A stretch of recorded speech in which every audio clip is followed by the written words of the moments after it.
This is the Norris Group's Real Estate Investor Radio Show, the award-winning show dedicated to thought leaders shaping the real estate industry and local experts revealing their insider tips to succeed in an ever-changing real estate market. Hosted by author, investor, and hard money lender, Bruce Norris. Hey everyone, Joey Romero, back again with our I Survive Real Estate Legacy Series. The I Survive Real Estate Legacy Series is our series of interviews with Rohny Award recipients. The Rohny Award is given out every year at I Survive Real Estate to an educator or mentor that has impacted the real estate investor market and individual investors along the way. Hope you enjoy. Hi, thank you for joining us. My name is Bruce Norris. Today our special guest is Dyches Boddiford. In 1981, a man named Jim Rohn taught a seminar that changed my entire life. A few years later, we created the Rohny Award to honor investors and teachers who have changed the lives of people in our industry. Dyches Boddiford has been teaching people and changing their lives for a long time, and that's why he received the Rohny Award. And he's been doing so for about 40 years. Dykes is a leading expert on how to hold property safely and has written a series of courses on how to protect your assets. He also has been involved in purchase of mobile homes, notes, houses, and apartments. His daughter, Dorsey, has also been involved in the business. She has her own flipping business for the last 10 years. So Dykes, we welcome you to our show. Thank you, Bruce. I'm glad to be here. I'm just curious, Dorsey, has she approached the business differently than you did because of maybe just learning some things from you that you did that you thought, if you head in a different direction, or has she been pretty independent? Well, she's been pretty independent in a lot of respects, but one of the things that I think she benefited from is the experience of other investors that she's been introduced to through me and through other investors as well. I think she's learned a lot about what they did to grow their business, and she's been able to efficiently grow her business in a lot of respects. Now, she has come along a little different than I have, but for various reasons. One of the things is that she got into private lending a lot sooner than I did after I started doing the real estate business. But she's now a young mother. She had her first child back in January, and that's really competing for her time right now, for sure. When you say private lending, is that because that's for using for her own property flips, or she's actually in the hard money loan business at this point? Hard money loan. She is able to do that by using a wrapping technique with some other investors, so that they hold a first mortgage and she holds a second wrapped around their first. So she protects them. She takes care of all the collections. If there's a foreclosure to be done, she handles that. Fortunately, we have very, very few of those because she also does all the due diligence up front for any loans that I make or any loans that she makes. What's great about her due diligence, she's in the flipping business, so I read that she's pretty hands-on even on her own job sites. Right. And she is not hesitant about threatening foreclosure if we need to do a foreclosure because somebody has defaulted. Whereas a lot of lenders out there are hesitant about taking over the property. They just want to get paid the money. We, at a 60 to 65% loan to value, don't mind taking over the property, and actually we make more. We get paid for handling problems. So her experience with the rehab business over the last few years is really a benefit for her because it doesn't scare her to take over a property. That's right. She's probably seen all the problems she's going to encounter already, so that doesn't bother her in the least. One of the things that you said Right. is very true is when you teach investors, especially you guys in Florida have a lot of very successful but repetitive clients. And I would imagine you've seen some things that you've watched and say, wow, I didn't know that would work as well as that it does for that guy. So we learn from students. There's no doubt about that. Absolutely. And then every now and then in a class, students say, well, here's something I've been doing, and what do you think? And you start to answer and you realize, well, you put a little twist on it there. And it's something that I might should look into more. And so that gives us the impetus to look at that technique, look at what they're doing, and maybe even improve a little bit further on it. Never know. When you started, well, first of all, did you have an influence of a teacher that said, this is kind of the way to do this business? Did you have that in the beginning of your real estate career? I kind of floundered around in the beginning of my career because I didn't pick a particular teacher to kind of follow. But along the way, Jack Miller had a lot of influence on what I've done.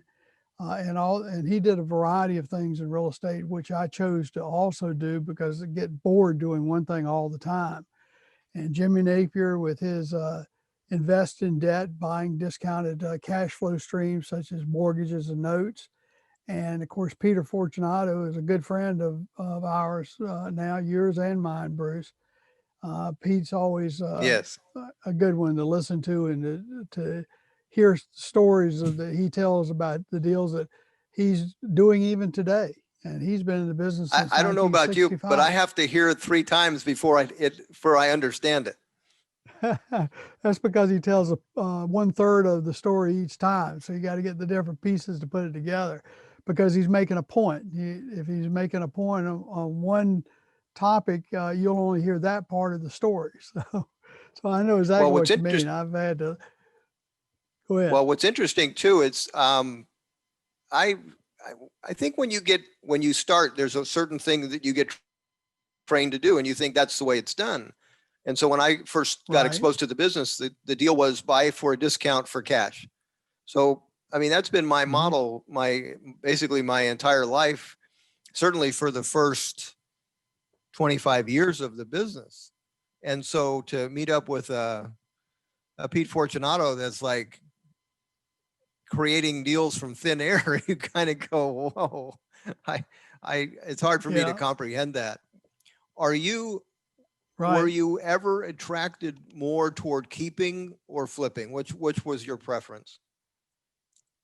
Well, I recognized early on that flipping was just a business, that if you go and get a house and fix it up and sell it, you've given away the goose that lays those golden eggs.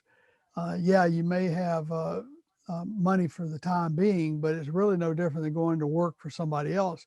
And if you walked in front of the school bus and ended up in the hospital, your flipping business pretty much stops right there. Whereas if you get rentals, you get small cash flow over a long period of time, and eventually that house is paid off. And now you have all that equity that can be used to turn into cash or continue to invest. So that is the way that I like to go, is do both. Do long-term investment rentals and let the property grow and produce the income, and then there's a large equity in the future, and also do the flipping property for immediate cash and for down payments for more rental properties. Okay. So I think more than not, the rental properties are the way to wealth, whereas the flipping is a way to put food on the table right now. Yeah, they are two different avenues. I joined the Let's Keep Houses party way later. If there's one thing I would change in my career, I would have kept 10% of those homes that I flipped. That is a fact. I agree with you on that. When in your career, I guess I wanted to ask if you've discovered a formula for having the least problematic rental properties. So what is the type of inventory that you've landed on? And then I'm going to ask a couple questions even more definitive than that. So sure. The difference, say, between owning an apartment versus a single family versus a mobile home. Right. Well, comparing apartments to single families, the tenants in an apartment never expect to own an apartment building or even the building that they're living in. Whereas a single family house, a nice family that's in the single family house, uh, they don't necessarily tell everybody they're renting. If people want to think that they're homeowners, that's fine with them, and they tend to take care of the property because they may want to buy that property or may want to buy another property in the future to live in. So I like the homeowner types that are going to bring their families and have a yard to play in and flower beds that they can keep up so that they feel like that is their home. An apartment dweller is not going to feel that way. An apartment dweller is usually more transient than a family in a single family house, because one of the most expensive things you have is turnover with any rental property, because you have to do the fix up, clean up, and re-advertise and re-qualify people. So if you can get someone in that single family house to stay 4, 5, 7, 10, 12 years or more, that would be the objective that I would go for, because I get that steady cash flow and I don't have that turnover. So I like the single family houses, even better than I like duplexes or triplexes, simply because a single family house, a young family will take care of it better than they will where they have other people on the same property. If you have a renter that's really has had long duration, do you change the amount that you raise rents on an annual basis? Absolutely. Keep the rents under market for those that stay a significant amount of time and take care of the property. When we are looking at rent increases, which we do every year, now that doesn't mean we raise them every year, but we look at them every year. One of the considerations is how well are they taking care of the property? How long have they been there? Do they fix the little minor things themselves? Or are we always called when there's a light bulb out or something, Right. which we have to tell them that's their responsibility to put a light bulb in. So, we would like good renters that take care of the property, that send their checks in on time, pay their rent on time, and we don't hear a lot from them. Does the age of the inventory matter to you? How old the house is? It does matter in the initial due diligence of deciding whether we're going to buy a property or not. We know that older homes have issues with settling and with older appliances, older air conditioners, older roofs, and so forth. All that has to be factored in, as opposed to a newer property that's only been built in the last 5 years. We'll have less maintenance typically on that 5-year-old property than we do on the older properties. Now, the newer property will most times command a higher rent.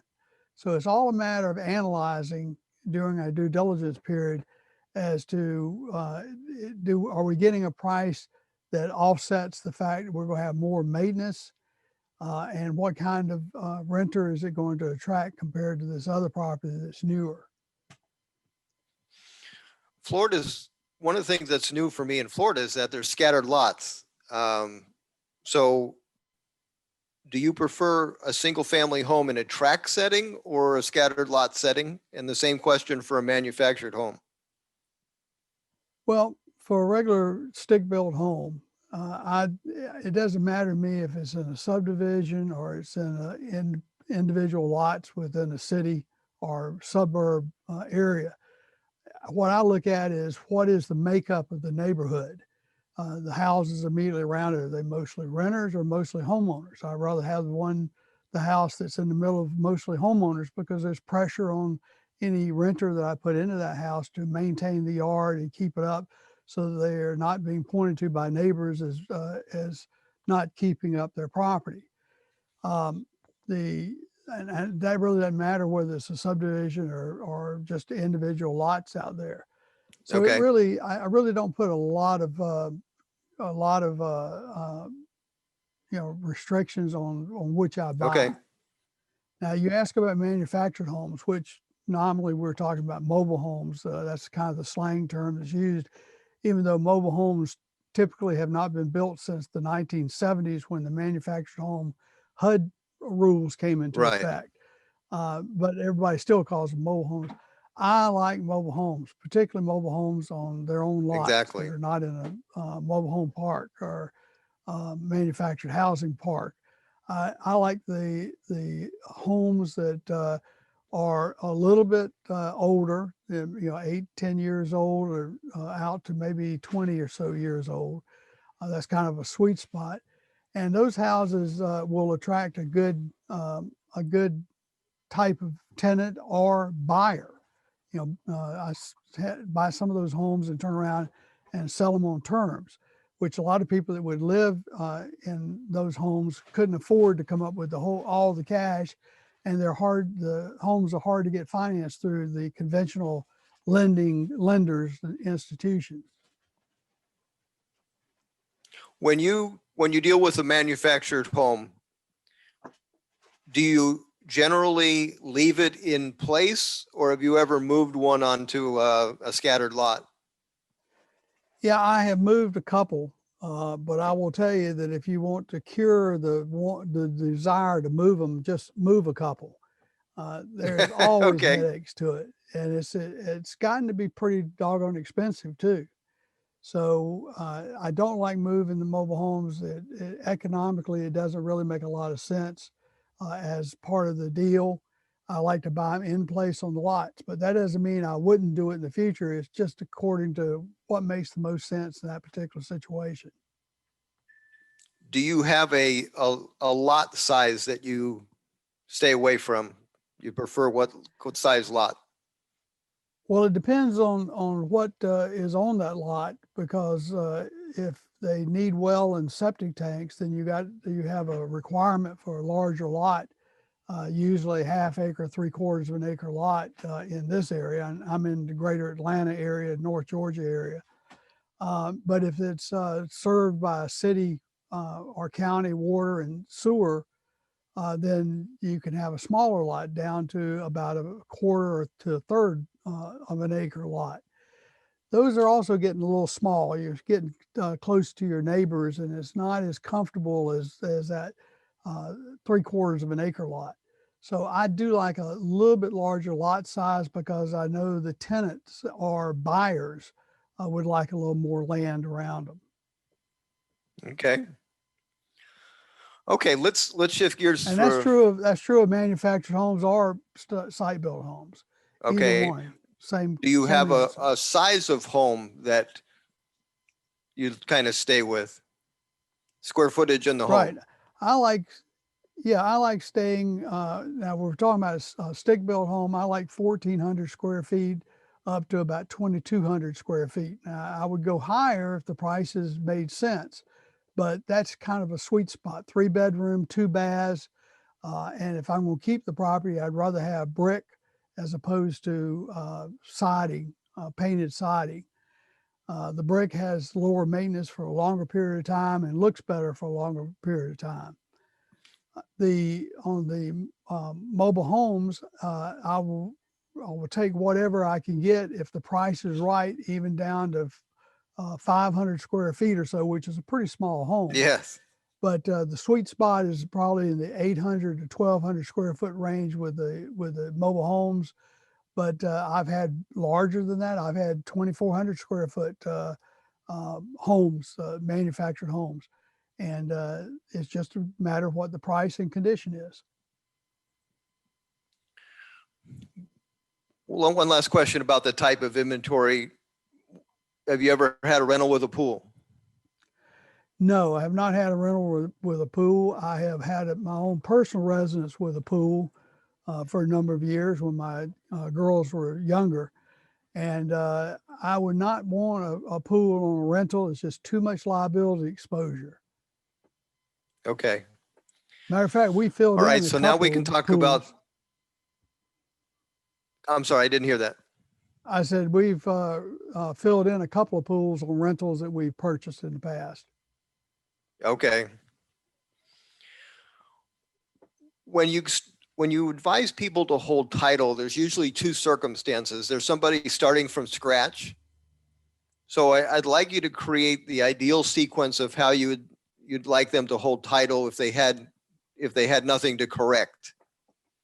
And then I'd like to Go ahead. Let's do that one first. Okay. Yeah, we start off with a newbie, someone that's just getting into real estate, no matter whether you're 20 something years old or 60 something years old. I say learn about the real estate and about doing the deals. That's the most important part. See if you really want to be a real estate investor. So you might buy those properties in your own name, but once you get up to 3 or 4 properties, you need to start thinking about your exposure in the marketplace, because your name is now starting to show up on multiple records that anyone can go to the courthouse and look up, and they can kind of guess what equities there are, see what kind of how big you are, what kind of target you might be from a litigation standpoint. So we like to keep our profiles low, and so we use and we want the liability protection, so we use LLCs to own the properties. Now you may have a collecting LLC that owns all the single member LLCs underneath, but each single member LLC owns 3 or 4 or 5 properties, depending on how much equity is in each one. If they're fully paid off, you may only have 1 property per LLC. And and that's the way that you should keep it, because you got the liability shield of the LLC. Yet if it's a single member LLC, it's transparent for tax purposes. Now, as you get a little more sophisticated and learn how to do that, then you might want to add land trusts to the mix. Land trusts are a more sophisticated, advanced type of deed holding entity. And you have to understand how the land trusts work yourself, because you're going to find very few attorneys that are up to speed on land trusts. It's not that hard, but it does take some effort to understand exactly what you should and shouldn't be doing. But you can have a land trust in every state. It doesn't have to be a state that has land trust law, because land trust, if it's not in one of the 7 or so states that have land trust authorized, it comes under contract law between the trustee and the grantor. So take me through. I'm in escrow with my first property. I have the right to say who's the buyer. Do you want the original buyer? And I'm doing this to try to protect myself. I'm going to keep this one as a rental. Right. Do I put the original title in a land trust with an LLC as a beneficiary, or the opposite? No, you're right the first time.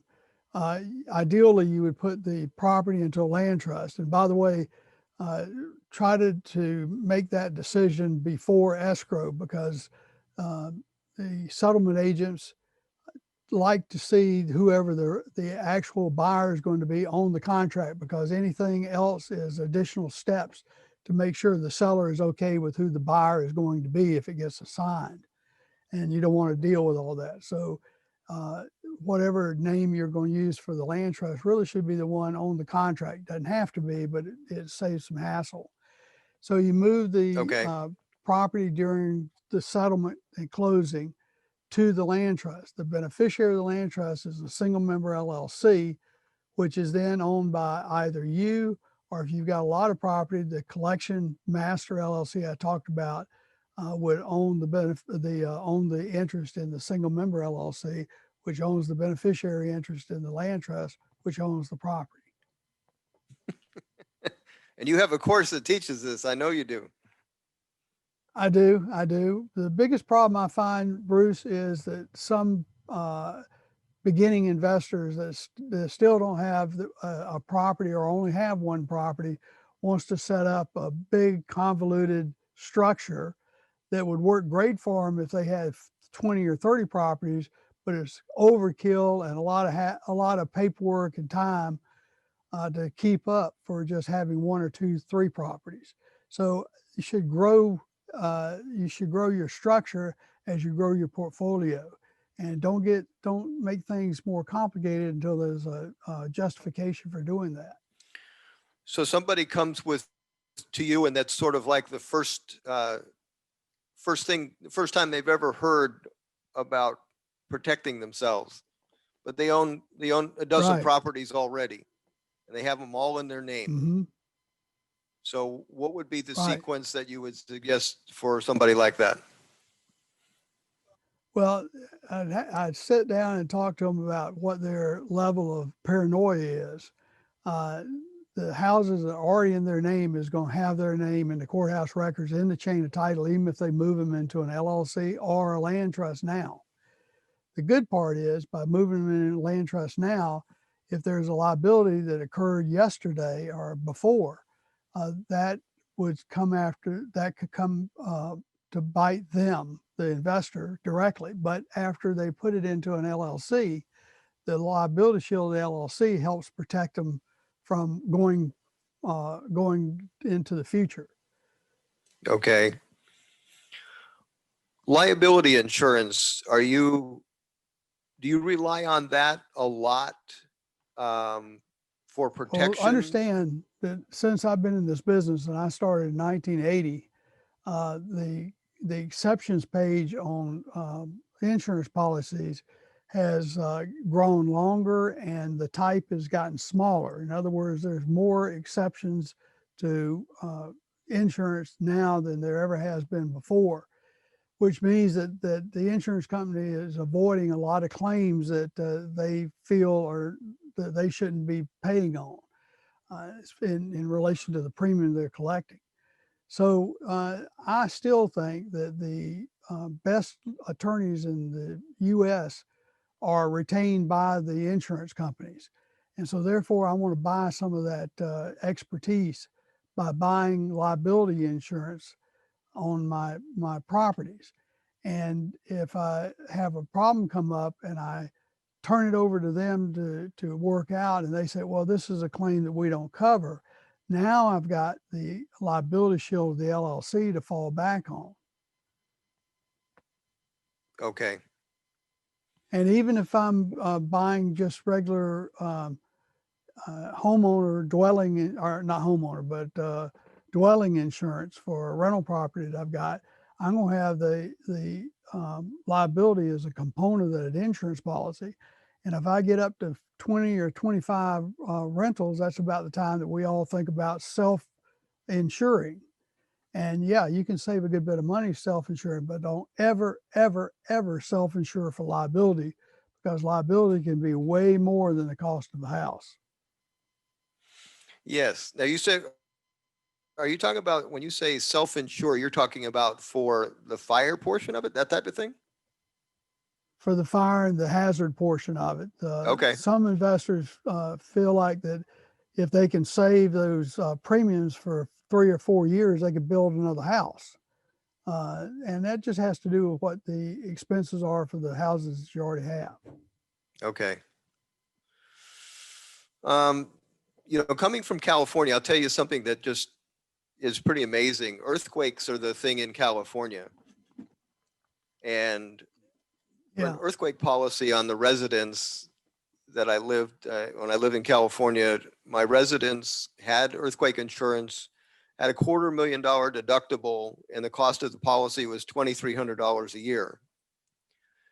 So I was a little surprised when I came to Florida, and Florida has policies that have a maximum 2% loss, and they cost about,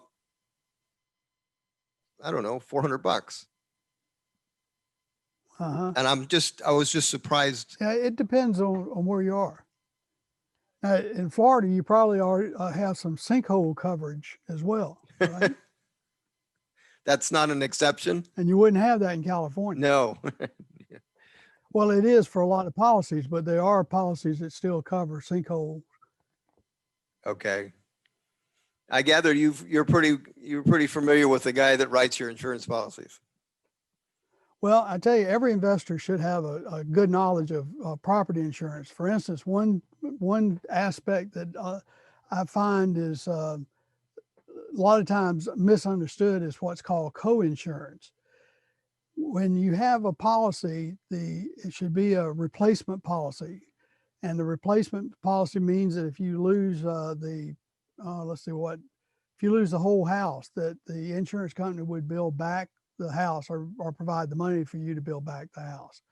So you want to always make sure that the value of the policy, the coverage, is at least 80% or more of the actual cost that it would take to replace the house. And if you let it drop below that 80% and you have a loss, the insurance company can come in and reevaluate everything and say, hey, you know, you should have had $100,000 coverage here, just as an example, and you have only 70,000 of the coverage. Well, if they did that, you would have to do is first pay your deductible, and then after the deductible, the insurance company would pay 70 cents of each dollar for rebuilding the house, and you would have to come out of pocket 30 cents. However, if you had insured that house for at least 80%, in other words, $80,000, then the insurance company would, after you paid your deductible, the insurance company would pay dollar for dollar everything it takes to rebuild that house. Okay. And that's something simple, but I find very few investors know that.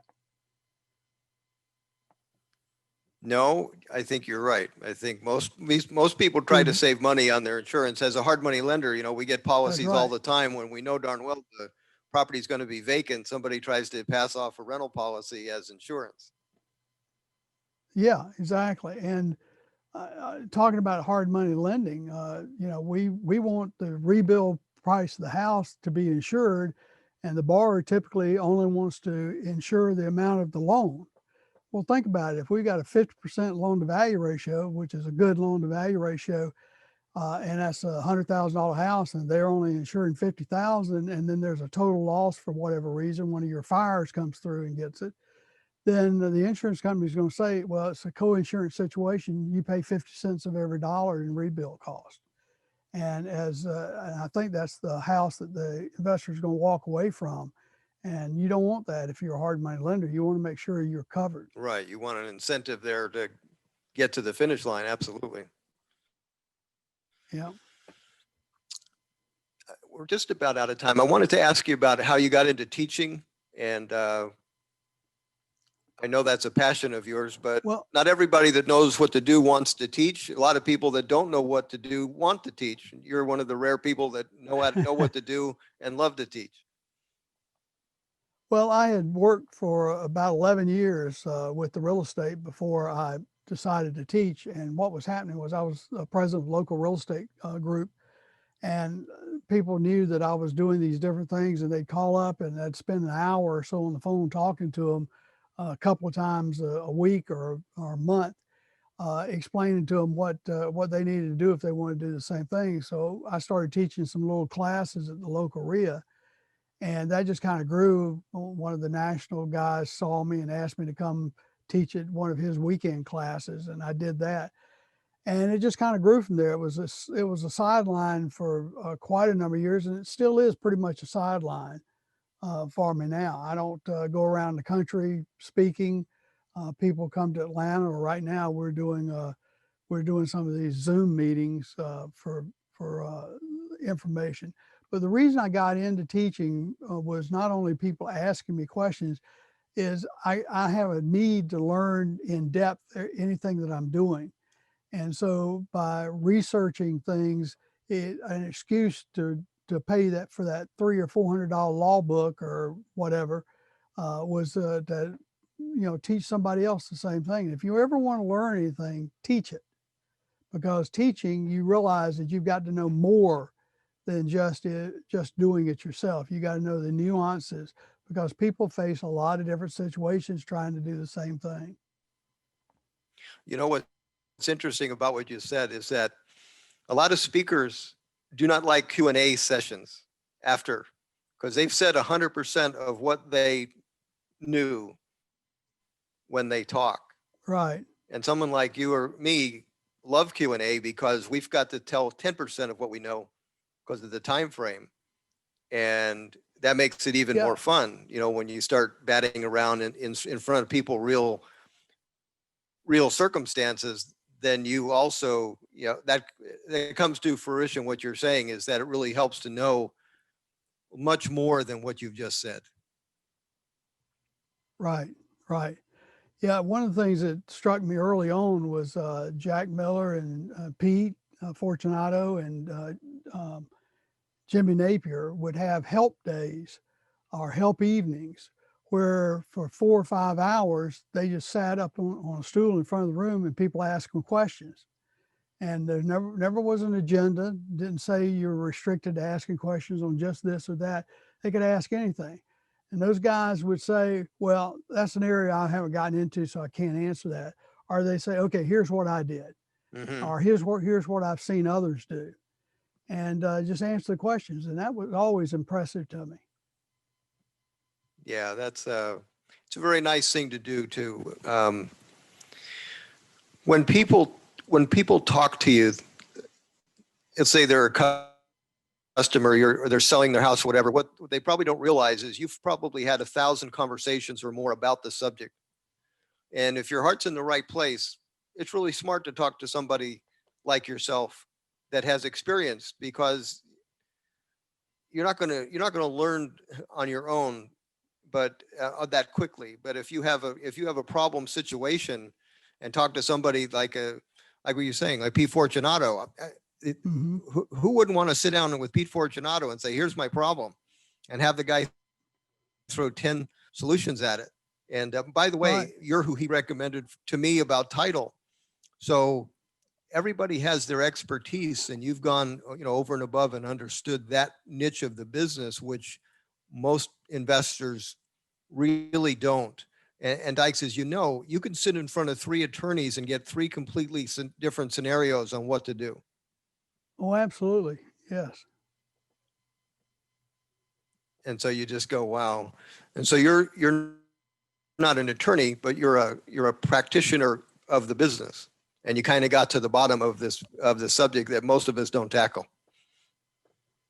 Well, it's, I tell people, in 40 years, I must have done something right to get where I am. So ask me, I'll tell you about my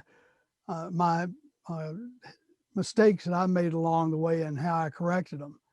And if that's education to save you from your mistakes, then have at it. That's great advice. Dykes, what's your website so people that follow us can take a look at what you've got to offer? I'd appreciate that. All right. My website is assets101.com. It's ASSETS and the digits 101.com. And there you'll find at home study courses and list of any live or online courses I have planned to teach over the next 12 months. And if you don't see something there, it doesn't mean that I'm not going to teach something over the next 12 months. It's just we haven't decided what we're going to do next. And there's a little free newsletter they can sign up for too. I only send out a newsletter when I really have something to say. So we're not going to spam you with a whole lot of emails. You get one a month or maybe a couple at the most. All right, And Dykes. again, that's assets101.com. Okay. Dykes, thanks so much for taking time to join us today, and congratulations on the Rohny Award, because to me, that's the Academy Award of our industry, because there's a lot of pieces of it and mostly a spotless reputation. So that speaks really Well, highly thank you. of And you. that was a big award for me, and I appreciate it. And I hope everybody listens to the other winners of that award, because I'm very proud of the group that I'm a member of now. That's exactly right. Every one of those gentlemen are the same caliber of a person. And that's what that award kind of signifies to me. So, all right, Dykes, you have a great day, and we'll talk to you soon. Thank you, Bruce. Okay. Bye-bye. Bye. For more information on hard money loans and upcoming events with the Norris Group, check out thenorrisgroup.com. For information on passive investing with trust deeds, visit tngtrustdeeds.com. The Norris Group originates and services loans in California and Florida under California DRE License 012-19911, Florida Mortgage Lender License 1577, and NMLS License 1623669. For more information on hard money lending, go to thenorrisgroup.com and click the Hard Money tab.